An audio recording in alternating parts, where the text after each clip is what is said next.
Buongiorno and welcome to the 5 things people never tell you about working with Italians. I'm your host, Eleanor Folks, and today, instead of diving into another fascinating aspect of Italian workplace culture, I'm going to share why I think I'm uniquely qualified to bring you this series.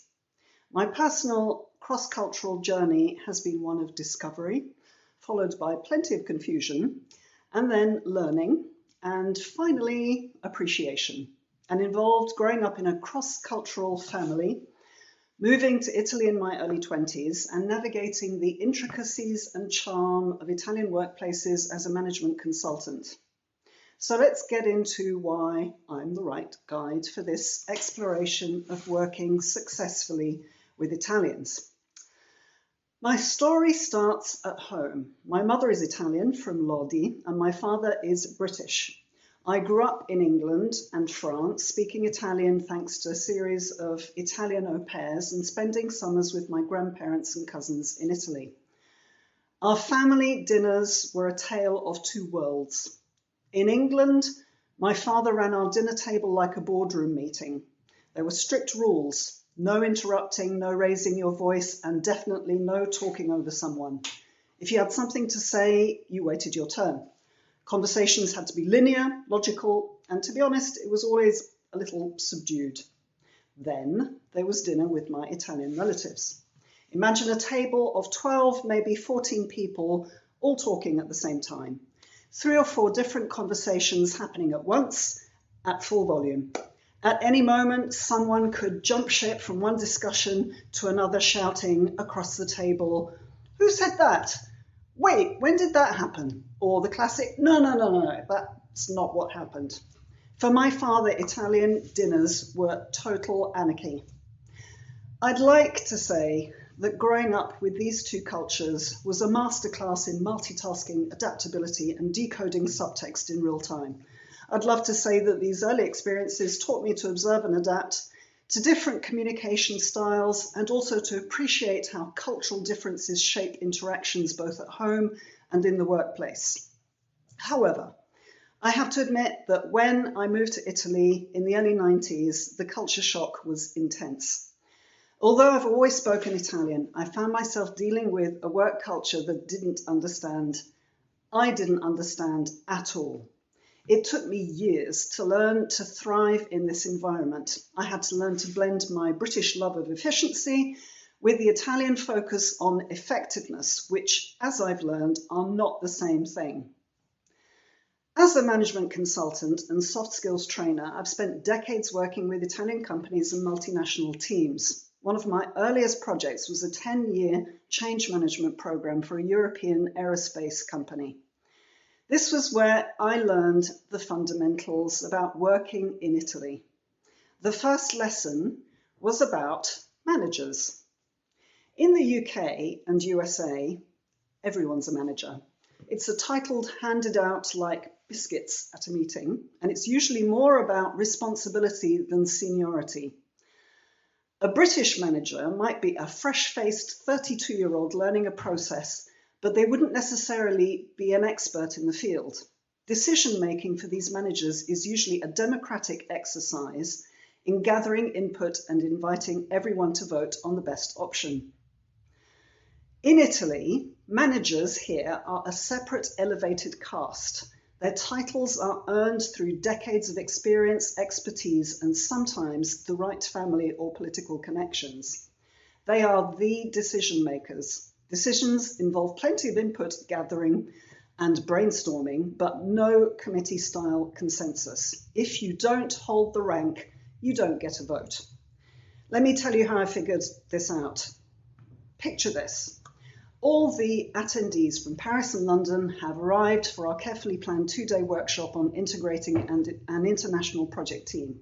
But there's a problem. We're in Rome, and the Italians are nowhere to be seen. Again, we've strategically organised this event in Italy thinking, surely this time they'll show up. And yet, just like the previous 3 workshops, the key Italian stakeholder and his direct reports, who he'd worked with in the preparation meetings, haven't turned up. Instead, they've sent a couple of apparently random, unbriefed employees to take their place. Cue chaos. The French and British attendees are furious. Unbelievable, so disrespectful, so unprofessional. So rather than spending 2 days defining common ways of working for their multinational team, it turned into an expensive cross-cultural therapy session with everyone blaming the absent Italians for every dysfunctional aspect of the project, and so no progress was made. Eventually, we faced reality. Expecting Italians to engage in committee-style decision-making was as likely as expecting them to give up their morning espresso in favour of afternoon tea. Just never going to happen. So we pivoted. Instead of trying to force international workshops, we ran Italian-only sessions where the Italians could shape their own perspective on integration issues. Afterwards, the decision maker would negotiate directly with his British and French counterparts on a one-to-one basis. The moment we stopped fighting the cultural tide and started working with the Italian approach to hierarchy, everything ran smoothly. Lesson learned, in Italy, it's not just what you say, but who you are when you say it. My time in Italian workplaces has given me the opportunity to hear a lot of fun anecdotes about culture clashes from the Italian point of view, like the time a British senior manager visiting the Italian branch of the company turned up at a fancy Milanese trattoria in flip-flops and cargo shorts. His Italian hosts, immaculately dressed of course, looked at him like he'd just insulted their mothers. For Italians, even casual dress is a carefully curated expression of self-respect and social standing. To them, turning up at a nice restaurant in beachwear was like showing up to a board meeting in pyjamas. Meanwhile, the British CEO just wanted to be comfortable and couldn't understand the horror in their eyes. And then there was the Italian senior engineer who was never able to adjust to working in the UK because the socks were too short and too colourful. In Italy, men's socks are knee-length, made of fine fabric and come in 4 acceptable colours: navy, black, beige and grey.